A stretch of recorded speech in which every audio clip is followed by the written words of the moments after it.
Assalamu алейкум, рахматулла агай. Ва алейкум ассаламу. Ден соолугуңуз мыктыбы? Кудайга шүгүр эми, Кудай деп. Элден ооруп атат деп угабыз, бирок ооругандай көрүнбөй дагы деле жаркылдап концертте алып экен куттуктап келип калыпсыз. Чоң рахмат айланайын. Өнөрдү өнөр сыйлайт деген сөз ушул. Абдывали балабыз эми чогуу сахналаш болдук. Агыны болдук. Дала эл кылдырдык, жер көрдүк. Анан эми Абдыкемди кубаттап колдоп келбесек болбойт. Келип турган чагыбыз Кудай буйруса. Ооба. Сиз негизи учурда Жалал Абадта иштеп атасыз. Мен Жалал Абадта дагы деле баягы маданият министринин Жалал Абадта облустагы өкүлү деп коет. Мурдагы тил менен айтканда областтык маданият башкармасынын башчысы деген кызмат бар эле. Азыр аты өзгөрдү. Анан баркыдагы төмөндөгөн ушу бир эле адам болот, область боюнча жетекчи. Эми ушул жакта иштеп турабыз, Кудай буйруса. Убакыт өтүп кетти агай, Убакыт деген учкан куш экен. Кимдердин гана көрбөдүңүз, колундармабадыңыз? Каларды көрбөдүк. Бардыгы менен табакташ болуп калдык. Маслатташып сабакташ болдук. Жолго чыксак сапарлаш болдук. Бирге туруп сахнада катарлаш болдук. Элчиси эстекем. Алып акын Ашкем. Туура сөздөн тайбаган Тууганбай акын. Заманыбыздын залкары Замирбек акын. Токтосун акенди көрүп калдым. Биринчи айтышка келгенде анда 4 акындан кийин акын чыкпайт деп мен келгем, Таластан Абдулла Нуралиев келген, анан Алыбаев деген жигит бар эле. Жылдыз нагасы. Дайырбек деген. Ушул үчөөбүз гана келип качканбыз. Мен биринчи орун, экинчи орун Дайырбек, үчүнчү орун Абдулла алып, биринчи акындар келип туруп ойтобо, жаш акындар бар экен деген сөз ошондо кеткен. Анан ошондо Тустаждын буйругун караң, ушул жаркыраган филармония жаңырылып, ачылышында акындардын баары сапарда болуп калыптыр. Анан үчөөбүз ачканбыз. Үчөөбүз ачканбыз. Мен, Дайырбек, Абдулла үчөөбүз ачканбыз. Ушундай. Анда биздей сиздердей корак кез. Жакшы. Сиздердей корак кез. Бизде убакыт өтө эле ушундай. Эстеген ырымда эсимде турат, ошо 9-4 экен. 24 жаштагы урагым, жыйынга ырда арбагым, өрнөктү устаттап албай мен өксүп жүргөн убагым деп урдап. Током чакырып айлана, биякыла келип албайсың деп. Анан мына деп жүрүп, жаштык айылда кызматка берилем. Кычырап папка кармайм деп, ырыма кылдым сарап деген жерим бар ошо. Кызматчы болуп та калдык.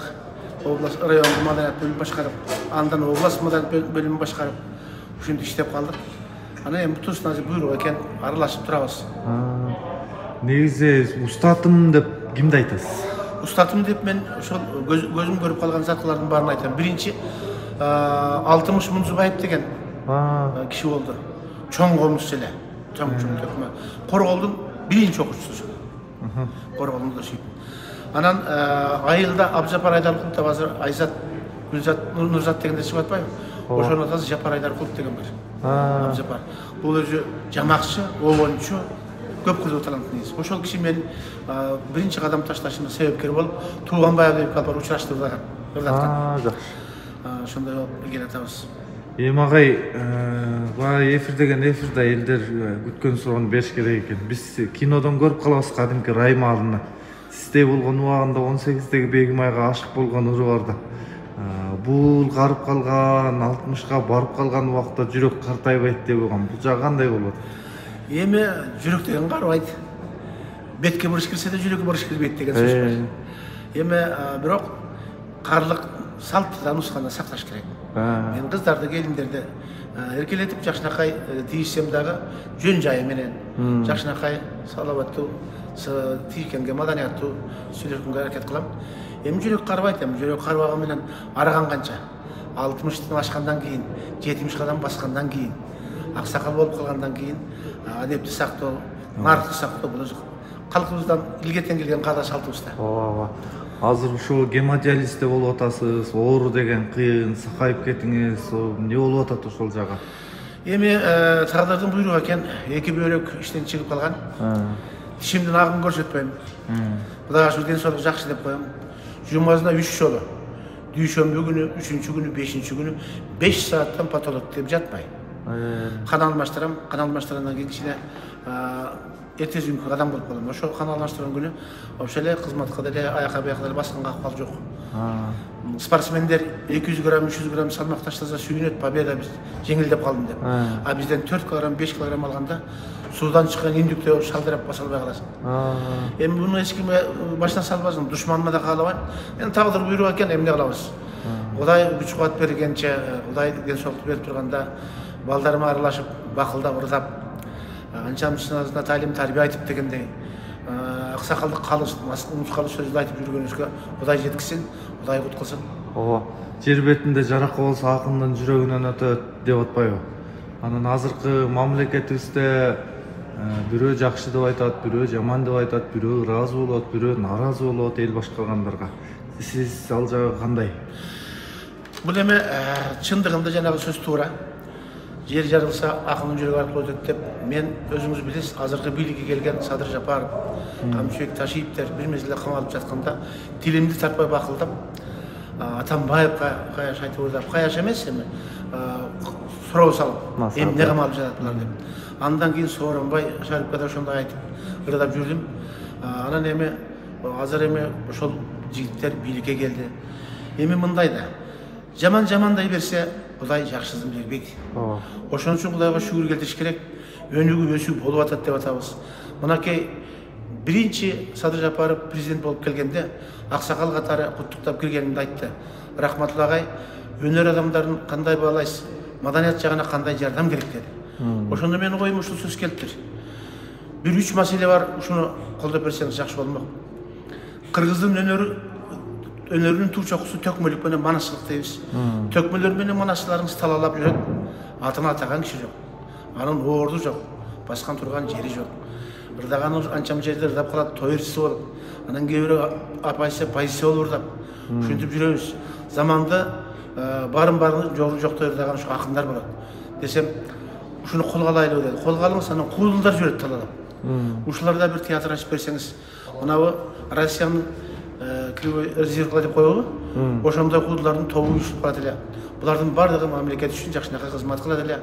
Ачык айкын айтып, жеңилин жерден орун колдон алганга, кемгечиликтерин айтып турганга, ушулардын да чоң жардамы тиет. Акын деген бул жакшылыктын жарчысы деп айтсам, сөзүнө турду. Мына азыр Манас театрын ачып берди. Көп жаштардын бактысы ачылды. Ошол жерде маян алат. Жакында чоң Манас театры курулуп атат дейт, 1000 орундуу. Бул да болсо ийгилик. Ошондой иштер көп эле. Айта берсек көп, мактагандай болбойн. Суу көздөн, жаман сөздөн сактасын. Эми эл экенбиз. Бирибиз мындай дейбиз, бирибиз андай дейбиз. Бирок Кудайым жакшылыктан кур калтырбасын. Дайыма жакшылыкты ойлоп, жакшы болушка үндөп, жакшы жагын айта берели, жакшылыгын колдоп кубаттай берели. Кудай буйрса, Ала Тоо кыргыз эли, Ала Тоо кыргыз жери, Акылпак кыргыз эли ар дайым Кудай колдоп келген, колдойт. Пейилибизди, ниетибизди түздөйлү. Ар ким өзүбүздүн багытыбызда ишти так нуска аткаранга аракет кыла берели. Баары жакшы болот, Кудай буйрса. Дагы азыр канча жашка чыктыңыз? 68-ге келдик, Кудай буйрса. 68-ге. 70-ге 2 кадам калды. Кудай буйрса 70 жашта бир дүңгүрөтүп, өзүм бир жакшы ой максатым бар. Кубаттап колдоочулар болсо, мына ошол Жалал Абадта тобулуу токтогулатабыз биздин өрөөндөн. Эми жерге бөлгөндүк эмес. Куйкум сөзүндө корголатабыз. Андан бери келгенде Балтыл бакын барып атабыз. 7 күн 7 түн ырдаган жеңи жок атабыз. Бардык ушу биздин тарапта бейиттер бар. Менин оюм бар, Кудай буйрса Казак Кыргыздын баарын топтоп, акынмын дегендин баарын топтоп. Тобулуу токтогулатадан кетмен төбөдөн баштап биринчи турду. Андан соң Жестаңда акын жеңи жок атанын айылы Аксак алып барып экинчи турду. Анан Балтыл бакын барып атанын айылына алып келип үчүнчү турду өткөрүп, анын стадиондо жалпы бир жыйынтыктап концерт бергизсем, айтыш кылып берсем деп ниеттелик кылып жүрөм. Кудай буйрса заманабыз тынч болсун, жерибизге кут консун. Ошол ой максат тилектерибиз Кудай насип көрүп туш болсун деген ниетте жүрөм. Буйрса 70-ге чыксаңыз, акындар баары биригип баягы Замирбек агайга ат мингизген сыяктуу бир майрамдасак деген тилегибиз бар. Жакшы, Кудай буйрса. Анан өмүрүңүздө мынау нерсени кылсам, ушу жетпей калган бир көксөңүз барбы? Бул эми адам пендесинде мындай нерсе көп болот, балам. Жетпей калган кайсы? Мен илгери эстекем, ашыкем, тукамдар борборго келе калбайсыңбы? Кыйналсаң да, чыдасаң да кибардыраак илешип каларсың.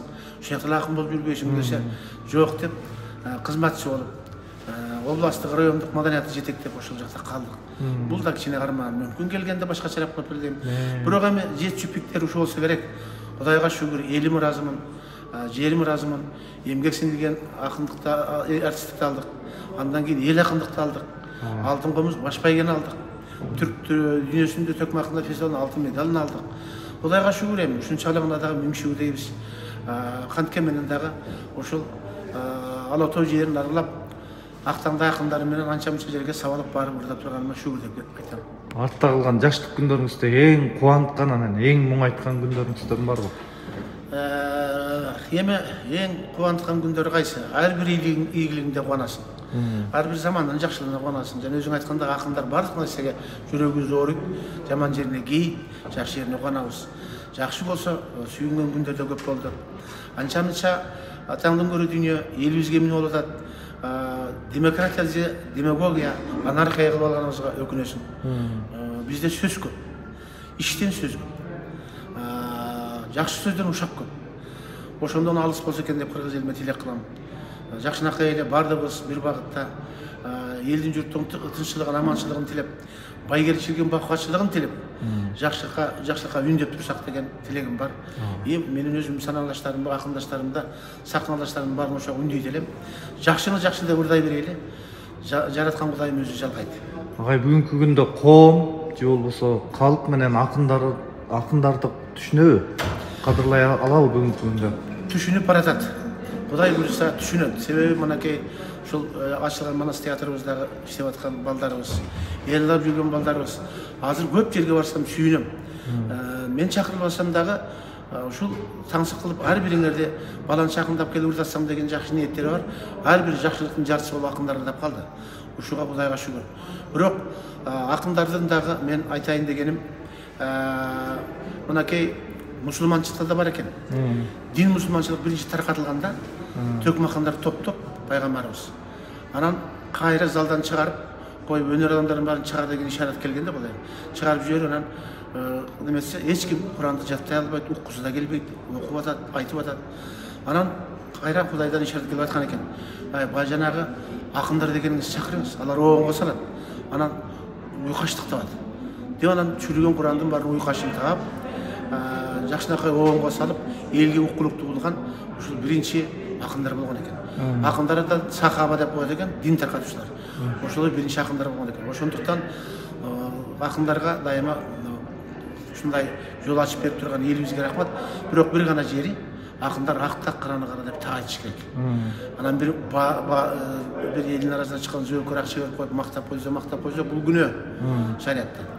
Анан кийин бир жакшы кишини жаман деп койбойсуңбуз, андан макул деп койсок бул да күнөө. Ошондуктан болгонун болгондой, көкүрөгүңө толгондой, Алла Таала сага багыт чабыт берип койгондой кылып ырдасаң, анда жаңылбайсың. Ошондуктан калыс сөздү айтып ырдап жүргөн жакшы. Акындын сөздөрү касиет болот, айткан тилеги орундалат. Бирөөнө жаман айтсак өтө кыйын болот, каргышына калбаш керек. Сизди дагы билебиз, акындардын бүгүнкү күндө эң улуусу да болуп жүрөсүз. Кош колдойлуу бир ыр менен шербет сөздөр менен элибизге бата берип коюңуз, эфирибизди жыйынтыктайлы.